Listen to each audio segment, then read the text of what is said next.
Hello and welcome to the latest reading from the FPL Affairs Book FC playlist, the playlist that strips FPL back to help address those decisions that keep us awake at night. In our latest reading, we cover manager playing styles from Matt Whelan's book FPL Obsessed, Tips to Succeed in FPL.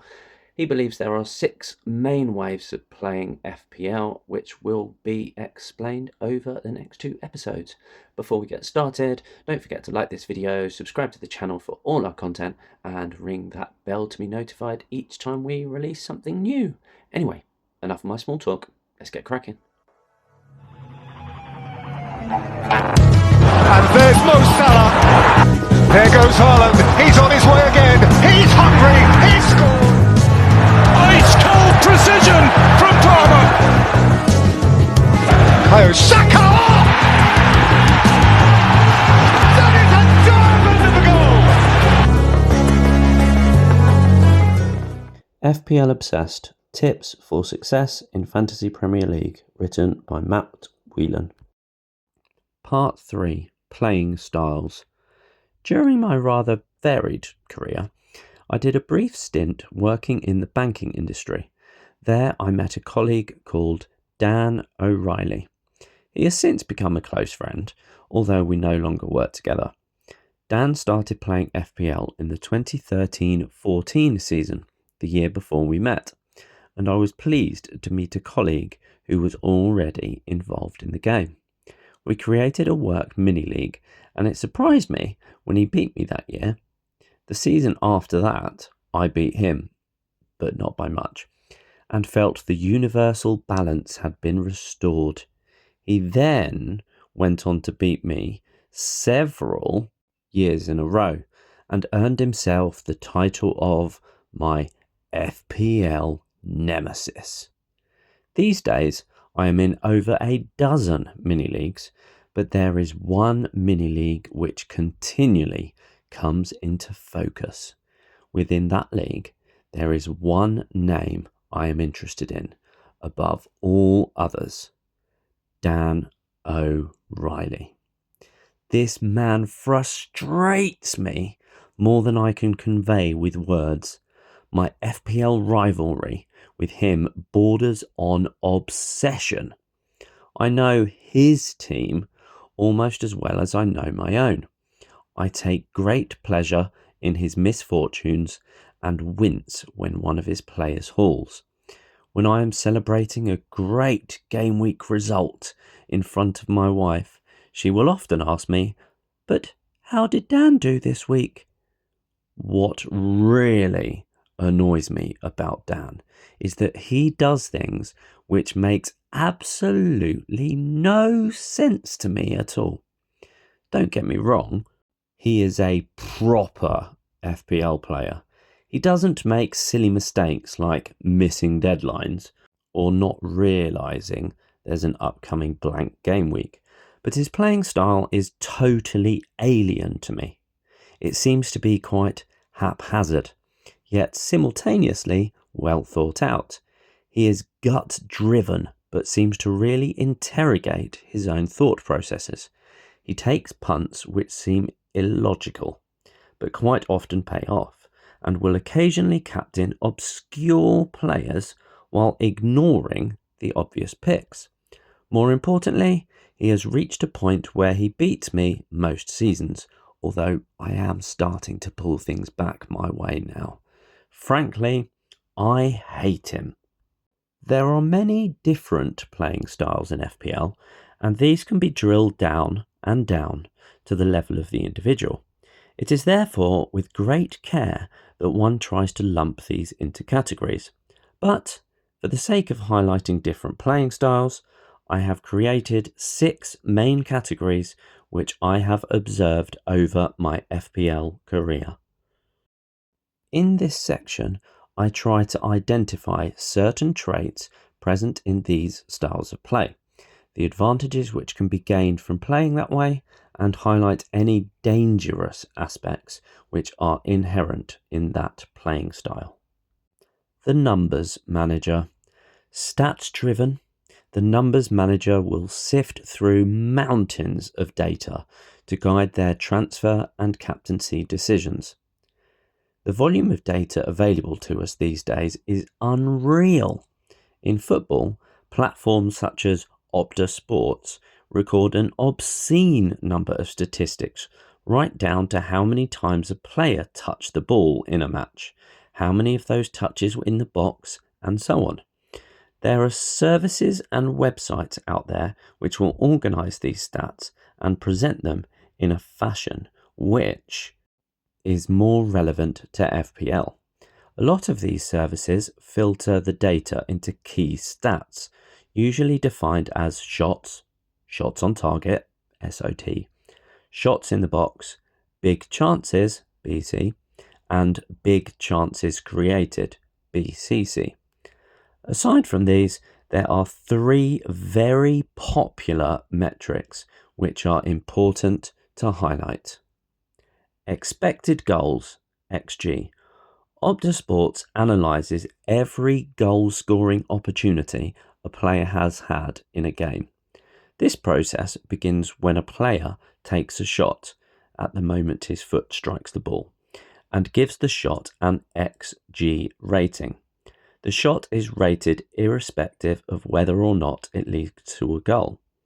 The higher the XG rating, the greater the possibility that the same shot would hypothetically result in a goal. Conversely, a lower XG rating means that the same hypothetical shot would be less likely to result in a goal. Opta Sports compare each shot taken to a vast database containing hundreds of thousands of shots. The database contains shots from a multitude of distances, angles, and situations to create the XG metric.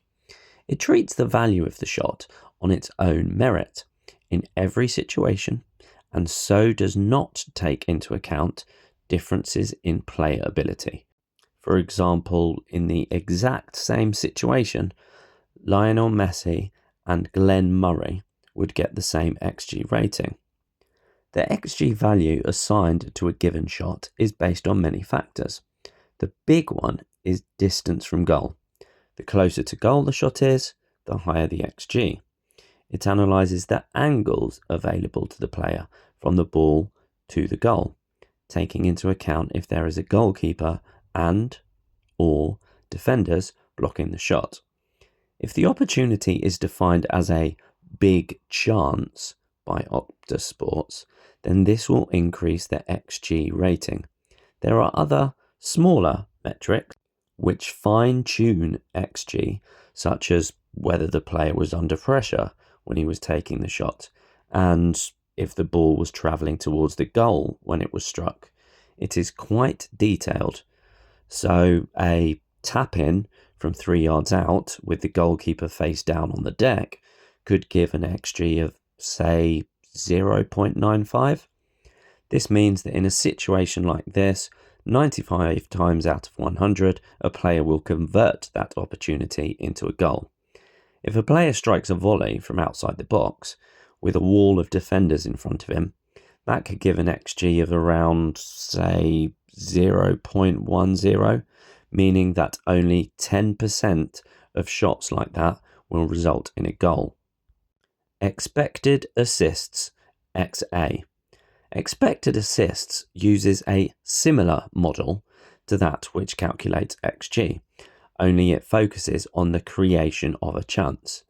It measures the probability that a pass or a cross will result in a direct assist, but is fine-tuned to the type of pass, where the pass was made, and if it found its recipient in space.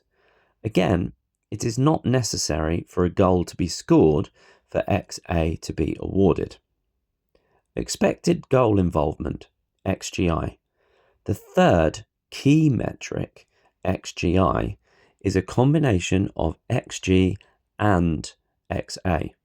It measures the expectation of a player to score a goal or create an assist during key stages in the games they have played. This can be a powerful tool when analysing a player's potential to generate FPL points. So how should these metrics be used? To put it simply, with caution. For statistics, which are widely used, they contain something of a paradox when applying them practically.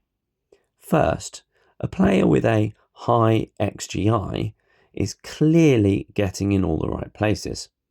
Depending on his position, he is creating or receiving good opportunities, irrespective of anything else. This can help identify players who may not show up on the recent form radar, but have been performing well. Second, it is useful to compare a player's XGI to their actual goal involvement. This will give you a new metric, which is how a player is performing against his own XGI. An example of this is Chris Wood in the 24-25 season. He scored 20 goals from an XG of 15.64. He therefore was overperforming against his XG. He scored more than he probably should have, considering the quality of the opportunities he has had. If a player has an XG of 10 but has only scored 5 goals, then he is underperforming against his XG.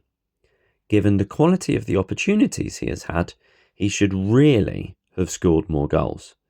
In the above example, he should have scored twice as many goals as he did.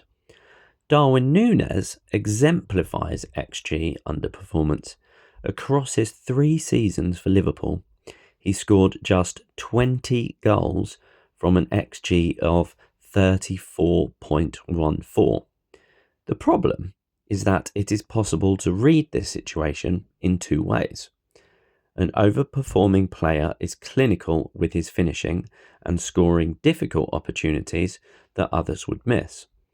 I should get him in my team. An overperforming player is scoring at an unsustainable rate. He has been fortunate with the goals he has scored. Probability dictates that his goal rate will soon come down against his XG, so I should not get him in my team. I have probably missed the boat with this player. Conversely, an underperforming player is getting in all the right spaces and creating good opportunities for himself to score, but he has been unlucky. His time will come, so I will get him in my team now because probability dictates that he will start converting these good opportunities soon. Alternatively, an underperforming player is getting good opportunities to score, but just isn't a good finisher. Yes, he's getting in all the right places, but he can't convert his chances, so I shouldn't get him in my team. What this shows is that the practical implications of this data can often be contradictory and therefore must be used in tandem with actually watching the players play, evaluating their performance and using your own judgment. Did the player miss the sitter because he was unlucky or because he can't finish his dinner at the moment? Was there a slight bobble on the ball as it reached his feet? Or did he just spoon it over? These are the important nuances which you cannot read from stats alone. So NPXGI/90. One stat to rule them all. If I have to focus on one stat, it is this one, sometimes referred to as NPXG plus XA/90, otherwise known as non-penalty expected goals plus expected assists per 90 minutes. This stat is a compound metric which I find to be the most reliable. Essentially, It is the total of a player's XG from all shots, excluding penalties, combined with their XA.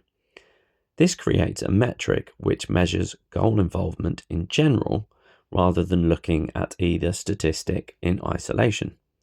This combined stat is then expressed as a ratio of minutes played, thus preventing players who have suffered from injury being penalised during the time they were absent. I find it to be one of the purest and therefore most useful stats around when assessing goal involvement for attacking defenders, midfielders, and forwards. How you then use this information is totally personal. I find expected stats get more useful the further into the season you go, as the data pool gets larger.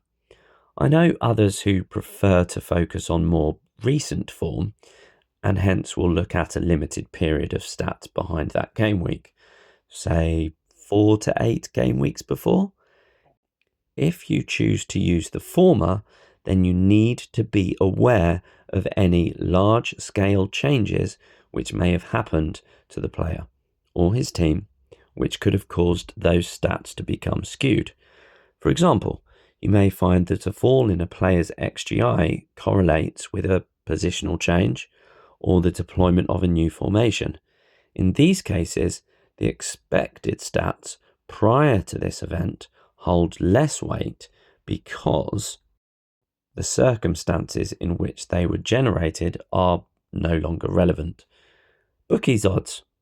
Bookies earn a living by using a wealth of data and statistics to calculate the probability of events and reeling in the money of punters who fancy those odds. If they overstate the odds, they will lose too much money if the bet comes off. If they understate the odds, too few people will put money on it happening or not happening. The art form, therefore, is getting the odds of an event occurring just right. It is always worth having a glance at the bookie's odds for various things to help inform your transfer decisions, as the statistics will have been well and truly analysed to provide the most accurate probability. I will have a glance at the bookies' odds, but they don't hold too much sway over my decision-making process. If I am really torn between two players and all other comparisons are inconclusive, then the bookies' odds might help tip me over the edge. Stats are an excellent tool to help assist the decision-making process, but they shouldn't be used as a replacement for everything else. Numbers don't lie, and as a result, there is always the temptation to hide behind them and give them too strong a weighting. Sometimes you will get a powerful urge to make a certain move, and often this is your inner sense guiding you to a good decision. Just because the stats do not back up your gut feeling does not mean you shouldn't go with it. Looking back to the spreadsheet I used in the 2014-15 season, I became so preoccupied with numbers that I became blind to the poor decisions I was walking into. The Eye Test Manager. An avid watcher of the game, the Eye Test Manager doesn't need stats to tell them who is the next big thing. They rely on what they see with their own eyes. There is a lot to be said for this approach. As highlighted above, there are many ways in which statistics can be deceiving. There is no substitute for watching a game and picking up all the little details which the stats can't possibly tell you. I remember seeing Riyad Mahrez for the first time when he played for Leicester City at the beginning of the 15-16 season. I can't remember which game I saw him in, but I watched it in full, followed by highlights of the same game afterwards on Match of the Day. He didn't score, but watching his movement on and off the ball instantly made him my transfer target for that week. I just had the strong feeling that with that sort of ability and pace, it wouldn't really matter who he played. There was the chance of a points return, and besides, he only cost 5.5 million. I was heavily rewarded for getting him in early. He hauled 240 points that season. Of course, there is a great downside for the eye test manager, and that is time. Most of us have to leave the house once or twice a day in order to work, see friends, or get the groceries in. Many of us have children who absorb a great deal of our time. If you want to watch all 90 minutes of 10 Premier League games every weekend, then you will need to commit 15 hours a week to watching football. This is a commitment which most of us are unable to make. Realistically, we will be able to watch some of the matches, maybe even half of the matches, if we have an understanding or football mad partner. This is where the dilemma begins. If your decision making is largely based on what you see with your own eyes, but you are only watching half, being generous, of the matches each week, then the data you are relying on becomes skewed. You will make decisions based on what you have seen and omit important data which you have missed. At least with statistics, you get the total view of all players, so the comparisons are fair. To use my example above, if I had watched a different game to the Leicester one, I probably would not have brought in Mahrez when I did, and my season could have looked quite different. So am I a numbers manager or a data-driven manager? I'll have to think about that one. In the next episode, we will clarify the 4 other managerial types. So the risk-averse manager, points-chasing manager, rules-based manager, and the balanced manager. Maybe then I'll get a clearer idea of which I am. Anyway, there are several ways you can get in touch with us. You could comment on our videos if you've got any requests for content or readings. Alternatively, you could contact us via email. That's fplaffairs@gmail.com. Alternatively, on x.com, our user handle is FPL Affairs. YouTube channel handle at FPL Affairs. On Facebook, if you search the group name FPL Affairs, we should come up quite promptly. Finally, our videos are also available audio only on Spotify. Just search for the podcast FPL Affairs. So to finish, if you like the video, don't forget to click the thumbs up and subscribe to the channel. If you click the little bell thing as well, you should get notifications every time we release a video. Anyway, all that's left to say is scout our channel or playlist for the next Books FC reading fixture coming soon. Goodbye, everybody.